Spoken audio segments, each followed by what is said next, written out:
जय हिंद दोस्तों, मैं आप सभी के बीच लेकर आ गया हूं क्लास 12 का आपका फिजिक्स सब्जेक्ट का क्वेश्चन बैंक सॉल्यूशन। ठीक है, ये 2012 में क्वेश्चन पूछे गए हैं जितने भी ऑब्जेक्टिव का, मैं उनका सॉल्यूशन बहुत ही इजी तरीका से कराने वाला हूं। तो वीडियो को छोड़कर मत देखिएगा, शुरू से अंत तक जरूर देखिएगा। तो चलिए स्टार्ट करते हैं। पहला क्वेश्चन है, एक स्टेट कूलम बराबर कितना होता है।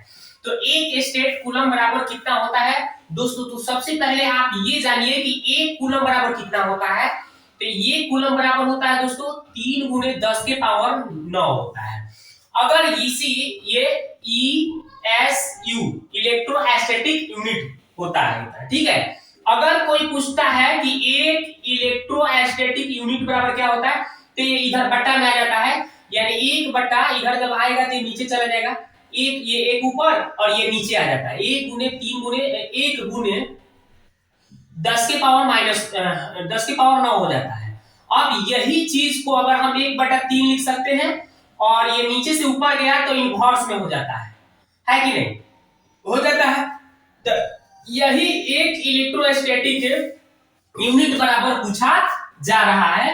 तो देखिए इसका आंसर दोस्तों ऑप्शन नंबर डी दिख रहा है, यही इसका राइट आंसर हो जाएगा। ठीक है ना, यही इसका राइट आंसर हो जाएगा। तो यहां से अगर एक कूलम भी बराबर इलेक्ट्रोस्टैटिक में पूछे यूनिट बराबर तो इतना बताना है, और एक इलेक्ट्रोस्टैटिक यूनिट बराबर पूछेगा तो इतना बताना है, एक स्टेट एक कूलम बराबर। ठीक है, तो यही इसका राइट आंसर हो गया। चलते हैं नेक्स्ट क्वेश्चन की ओर, देखते हैं। अगला सवाल बहुत ही प्यारा सा क्वेश्चन है, उसको हम सॉल्व करके बताते हैं।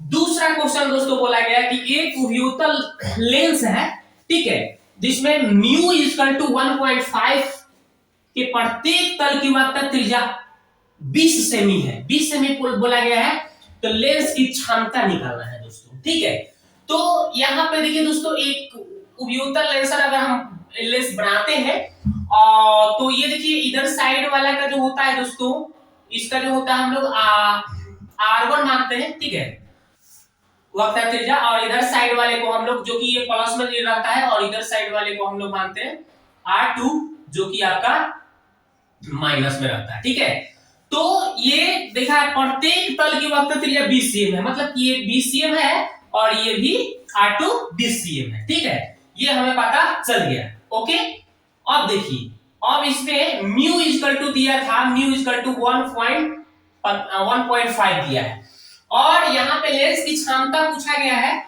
तो 1/f बराबर एक फार्मूला होता है दोस्तों, है ना, mu minus 1 into 1/R1 minus 1/R2। इसी फार्मूला पर ही सवाल आराम से सॉल्व हो जाएगा।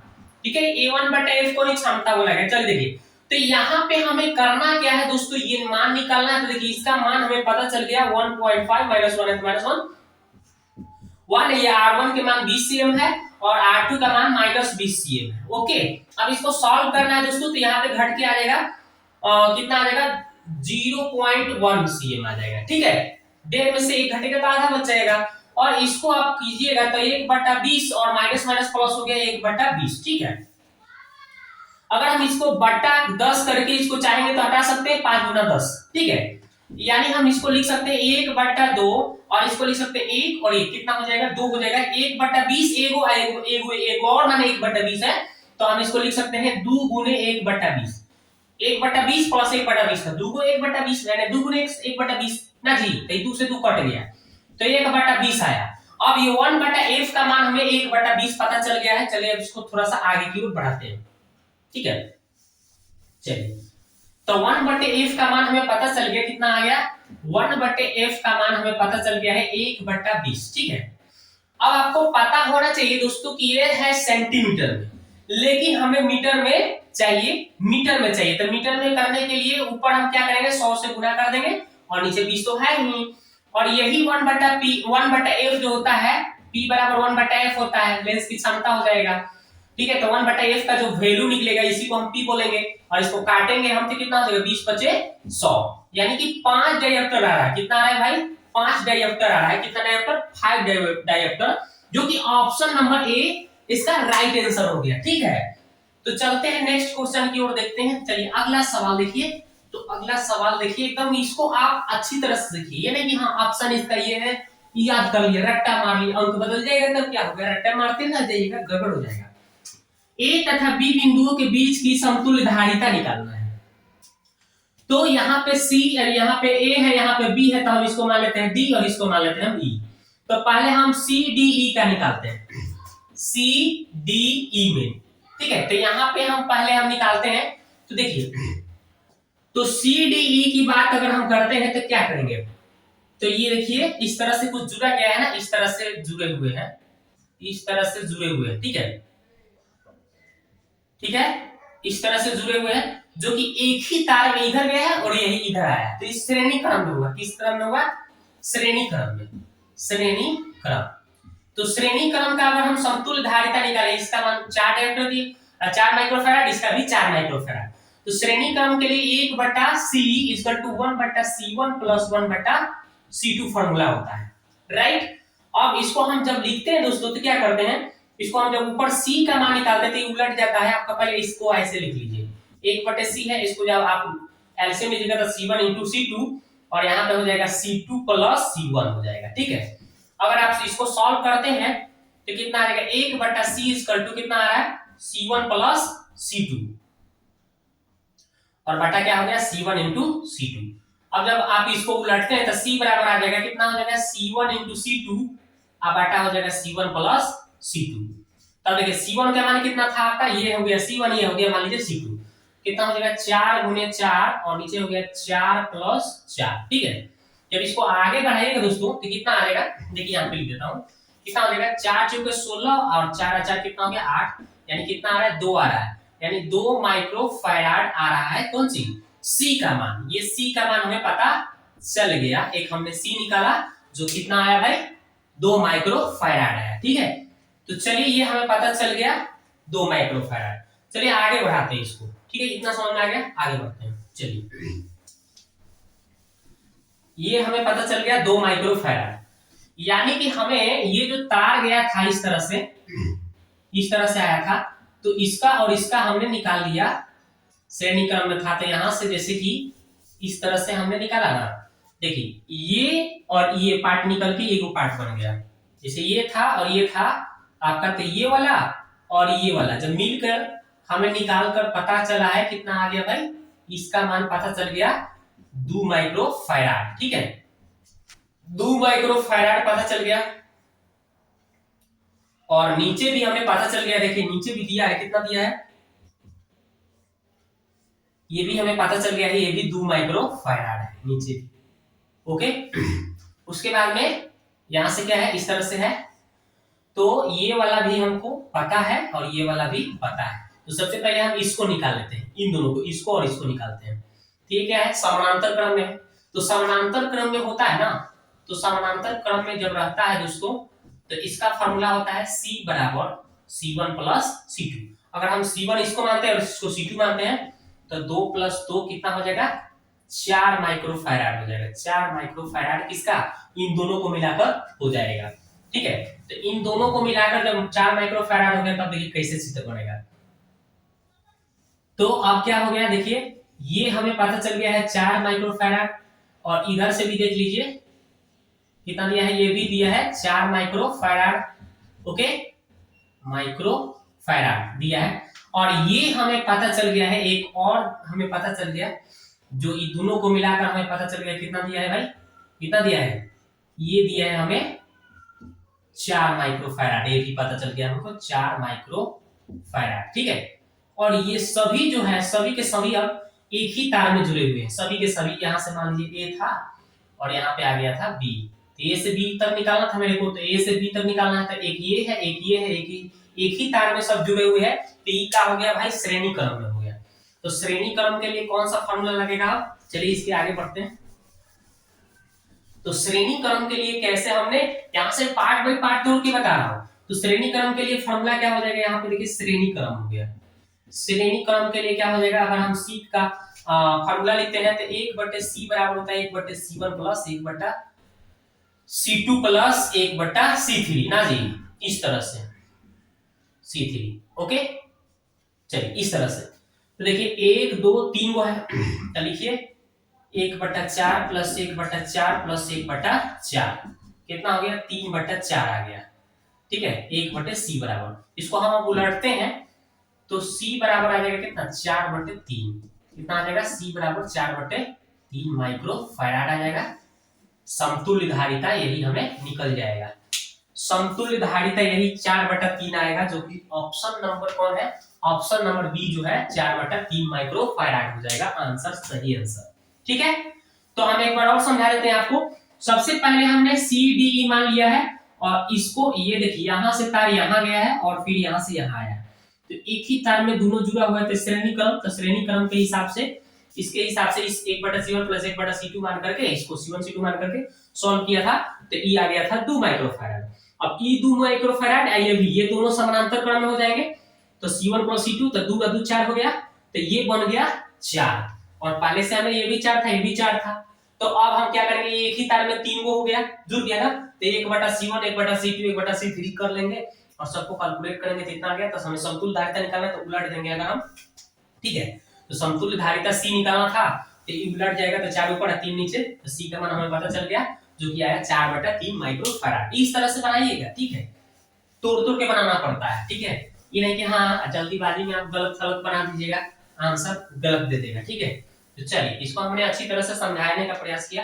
अब अगला सवाल, ये देखिए थोरियम है, तो थोरियम में क्या बोला गया है कि ये दिया है, ये परमाणु द्रव्यमान दिया है, ए का मान दे दिया है कितना भाई 230, और ये देखिए परमाणु संख्या, ठीक है, इसमें जेड का मान दे दिया है, आपको न्यूट्रॉनों की संख्या निकालना है यानी कि n निकालना है, तो n बराबर फॉर्मूला होता है a माइनस जेड, तो a का मान कितना दिया है भाई, a मतलब परमाणु द्रव्यमान कितना 230 माइनस जेड, जेड परमाणु संख्या कितना दिया है भाई 90 दिया है, तो बस घटा लीजिए 0 हो गया, 9 4 13 4 1 140 आ रहा है, कितना है न्यूट्रॉनों की संख्या 140, जो कि right answer option number B है।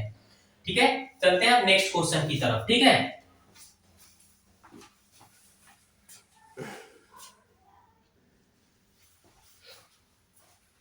तो आप देखिए दोस्तों क्वेश्चन नंबर हम लोग कितना 5 नंबर देखते हैं, बोला एक लौह चुंबकीय पदार्थ जिसकी चुंबकशीलता म्यू है, तो क्या हो सकता है, म्यू का मान 1 से बड़ा, म्यू बराबर 1, म्यू का मान 1 से छोटा, म्यू का मान 0, तो याद रखिएगा चुंबकीय पदार्थ की चुंबकशीलता जो होती है 1 से हमेशा ज्यादा होती है। अगला सवाल, एक प्रत्यावर्ती धारा का शिखर वोल्टता 440 वोल्ट है, इसकी आभासी वोल्टता का मान पूछा गया है, तो आभासी वोल्टता का मान होता है दोस्तों, क्या होता है आभासी वोल्टता, यानी कि VRMS, आभासी वोल्टता को डिनोट करते हैं V0 बटा √2, यही है इसका फॉर्मूला।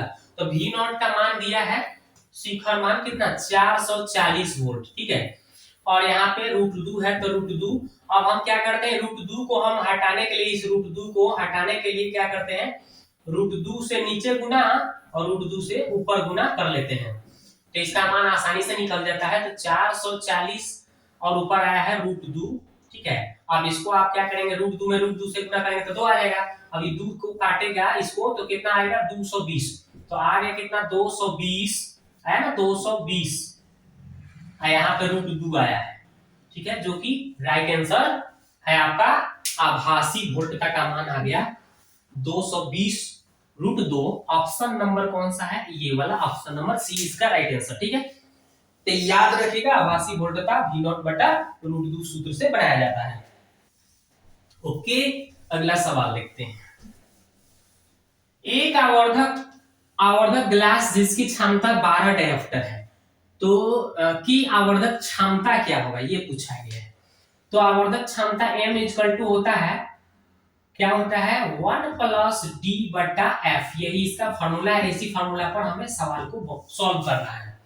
D का मतलब होता है जो न्यूनतम दूरी लेंस की, तो कितना होता है हमारे स्पष्ट दृष्टि की न्यूनतम दूरी कितना होता है 25 cm होता है, तो इसको हम 25 cm बोल सकते हैं, तो इसको हम थोड़ा सा देखें D गुने 1 बटा F लिख सकते हैं इस सूत्र को तोड़कर, तो 1 हो गया, और आपको पता होना चाहिए कि D कितना होता है 25 cm, लेकिन हमें आवर्धक क्षमता जो होता है मीटर में निकालना पड़ता है, तो मीटर में तो निकालने के लिए 100 से भाग करना पड़ेगा तभी तो आएगा, ठीक है, तो बटा 100 कर लेंगे हम, तो ये हो जाएगा मीटर में कन्वर्ट, और 1 बटा F यानी क्षमता दिया है 1/f, यानी p बोलते हैं ना इसको, आप p बोलेंगे, क्षमता को p बोलेंगे, इसको 1/, वो f यानी कि p बोलेंगे, और p का वैल्यू कितना है 1/f को ही ना p कहा गया है जी, जिसका मान कितना दिया है 12 दिया है। कितना दिया है 12, देखिए दिया है, तो इसके 1/f के जगह हम p यानी कि 12 भर सकते हैं। तो 25 चौका कितना हो गया 100, और 4 के कितना हो जाएगा 12, तो यहाँ पे 1 बचा था और यहाँ पे आ गया 3 काट कूट करके 3 आया, राइट।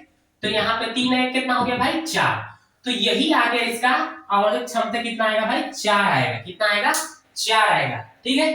क्लियर, इस सूत्र को हमने थोड़ा छोटा तरीका से बताया, दिमाग लगाया, क्योंकि ऑब्जेक्टिव है भाई, लंबा विस्तृत करने से कोई फायदा नहीं, ठीक है।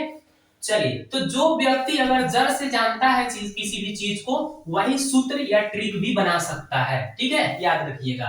चलिए अगला सवाल 8 नंबर बोला है कि 10 एम्पियर की धारा एक तार से 10 सेकंड तक प्रवाहित होती है, तो यदि तार का विभवांतर 15 वोल्ट है तो किया गया कार्य निकालना है। किया गया कार्य यानी W बोलिए और चाहे H बोलिए, ठीक है। तो यही होता है W या H से डिनोट करते हैं, और इसका फॉर्मूला होता है I square RT। I square RT, I का मान होता है, आप पढ़े हैं कि I जो समानुपाती होता है V के, और I बराबर कितना होता है V/R होता है, आपने ओम के नियम से पढ़ा है। तो I के जगह अगर हम V/R भरते हैं, स्क्वायर है तो दोनों को स्क्वायर करना पड़ेगा, ठीक है। और एक R यहाँ पे है पहले से ऑलरेडी, तो एक R से एक R कट जाएगा, कितना बचेगा बताइए। तो ऊपर बच गया है V स्क्वायर और नीचे कितना बच गया बटा R बचा, ठीक है, इतना बचा है ना। अब हम क्या करेंगे, यहाँ पे T आया है, राइट। हमें देखिए थोड़ी सी दिमाग लगानी है, थोड़ी सी दिमाग क्या लगानी है वो थोड़ा देखना है। तो देखिए यहाँ पे 10 एम्पियर की धारा है, मतलब कि I का मान हमें पता है, 10 सेकंड यानी T का मान पता है, विभवांतर यानी V का मान पता है, लेकिन हमें R का मान पता नहीं है, यानी कि R को हटाना है। हम थोड़ा सा इसी को कर दिए गड़बड़, इसलिए गड़बड़ा रहा है। हमें R को हटाना है क्योंकि इसमें प्रतिरोध नहीं दिया है, ठीक है। तो हम लोग पढ़े हैं कि I बराबर क्या होता है V/R होता है, ओम के नियम से पढ़े हैं। अगर हम इस R को यहाँ लिख दूं तो कितना हो जाएगा V/I हो जाएगा सूत्र। तो इस R के स्थान पे V/I भर देता हूं, ये I स्क्वायर अपन रहने दीजिए, और इस R के स्थान पे V/I भर दीजिए, और यहाँ पे T है तो T भर सकते हैं। चलिए अब थोड़ा सा सूत्र हो जाएगा सॉल्व, एक I से एक I कट गया तो एक I बचा, और यहाँ पे एक V बचा है, और एक यहाँ पे T बच गया, यानी IVT बच गया है ना, VIT बच गया, IVT। तो I का मान कितना है, देखिए ये धारा दिया है एम्पियर में 10 एम्पियर, और ये V का मान कितना दे दिया भाई 15 वोल्ट, और ये T का मान कितना दे दिया भाई 10 सेकंड दिया है। अब हमें इसको सॉल्व करना है, तो 10 में 10 से तो 100, 100 में 15 से करेंगे तो 1500 आ गया, 1500 जूल इसका किया गया कार्य यानी W का मान पता चल गया। तो देखिए जो कि option number C right answer हो गया, ठीक है। अगला सवाल देखते हैं। देखिए तो मैंने आपको पूरा तोड़ कर बताया कि कैसे हुआ, कहां से क्या हुआ, ये अगर सीख जाते हैं तो आप क्वेश्चनों सवाल को उड़ा सकते हैं। चलिए अब नेक्स्ट सवाल देखते हैं। तो अब देखिए दोस्तों क्वेश्चन नंबर हम लोग 9 देखेंगे। 9 नंबर बोला गया है कि चित्र में दिखाया गया लॉजिक गेट है। तो देखिए ये हम 4 ऑप्शन का बताते हैं, ठीक है। तो चलिए पहला ऑप्शन दिया है और गेट का बनाइए। तो और गेट में क्या होता है दोस्तों, 2 इनपुट रहते हैं, ठीक है, जैसे कि ए और बी, ये दो इनपुट रहते हैं, ठीक, ए और बी दो इनपुट रहते हैं, और इसका चित्र कुछ इस तरह से बनता है, ठीक है, इसका चित्र कुछ इस तरह से बनाए हुए रहते हैं, और यहां से ऐसे रहते हैं, एक आउटपुट वाई दे देता है। तो ये और गेट का ये चित्र हो गया। और ये नॉर, नॉर का मतलब, ये एन का मतलब हो गया नॉट आ प्लस और, तब ये नॉट और मिलकर क्या हो जाता है नॉर बनता है। तो इसका कैसा चित्र होता है, देखिए इसमें भी 2 इनपुट रहते हैं, इसमें भी 2 इनपुट रहते हैं, ठीक है, राइट, और इसमें भी 2 इनपुट रहते हैं, और इसको भी कैसे बनाया रहता है, इसी तरह से बनाया हुआ रहता है, राइट, इसी तरह से ही बनाया रहता है चित्र में। लेकिन यहाँ पे नोट में क्या करते हैं, यहाँ पे एक ऐसे लगाया रहता है, ठीक है, और ये भी आपका क्या देता है, एक आउटपुट वाई दे देता है। तो ये ए हो गया और ये हो गया आपका बी। तो ये आपका किसका हो गया, नॉर गेट का। एंड गेट की बात करते हैं दोस्तों, तो इसमें भी 2 इनपुट रहते हैं, इस तरह से कुछ।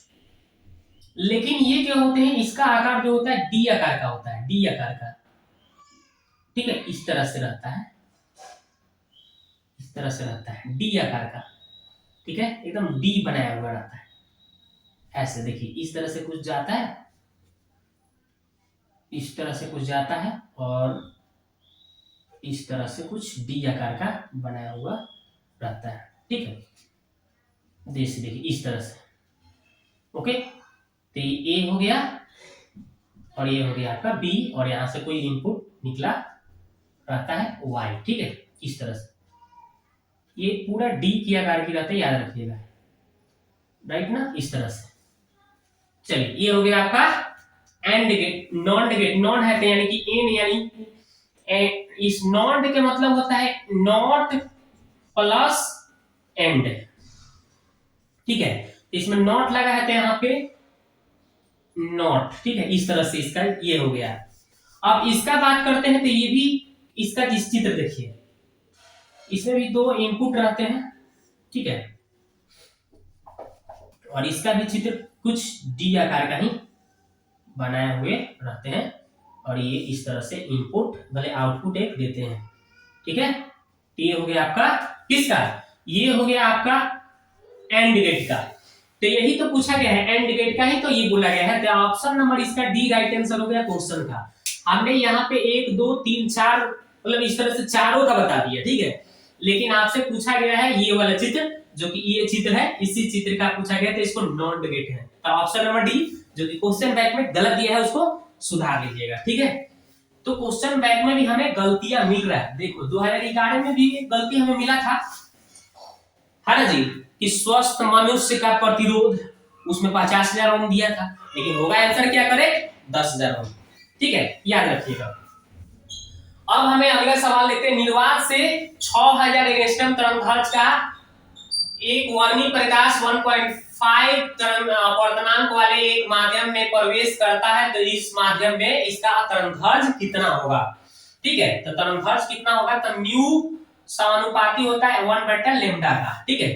तो इस तरह से हमें, तो देखिए यहाँ पे μ1 से μ2 में गया, और λ2, ये λ2/λ1 इसका ये फार्मूला होता है, ठीक है ना, इसका ये फार्मूला होता है। अब इस फार्मूले के हिसाब से बनाएंगे तो इसका 1, ठीक है, और इसका μ2 का मान दिया है 1.5, ठीक है, 1.5। अब इसका ये λ2 का आपका मान निकालना है, λ2 छोड़ दीजिए, ये यही आपका मान निकालना है इसका तरंगदैर्घ्य, ठीक है। और λ1 के मान दिया है 6000 एंगस्ट्रॉम, दिया है कितना भाई 6000 एंगस्ट्रॉम दिया हुआ है। अब इसी को हमें सॉल्व करना है, तो एक दशमलव को हटाने के लिए क्या करेंगे, ऊपर हम 10 से कर देंगे तो ये खत्म हो जाएगा, राइट। अब ये हो जाएगा 15 चौका 60 हो गया, और 2 शून्य बच गया, और यहाँ पे आप क्या हो जाएगा भाई, तो बटा 1 में λ2 से गुना करेंगे तो λ2, और ये 400 में ये 10 से करेंगे तो कितना हो जाएगा 4000, तो ये आ गया 4000 एंगस्ट्रॉम आ गया, जो कि ऑप्शन नंबर ए इसका राइट आंसर हो गया, ठीक है। तो इसी फार्मूला पर ये सवाल बन जाएगा, ठीक है ना, यही फार्मूला याद रखना है। तो दोस्तों आपको वीडियो कैसा लगा, आप जाके कमेंट बॉक्स में जरूर कमेंट करिए प्यारा सा, ताकि मैं इस तरह से अगला वीडियो लेकर आऊं। मुझे थोड़ा सा टाइम कम मिलता है इसलिए, नहीं तो मैं आपको ऐसा ऐसा सवाल इस तरह से ट्रिक से बताऊंगा कि आप खुश हो जाइएगा, ठीक है। आपको पता चल ही गया होगा अगर आप देखते हैं वीडियो को, ठीक है।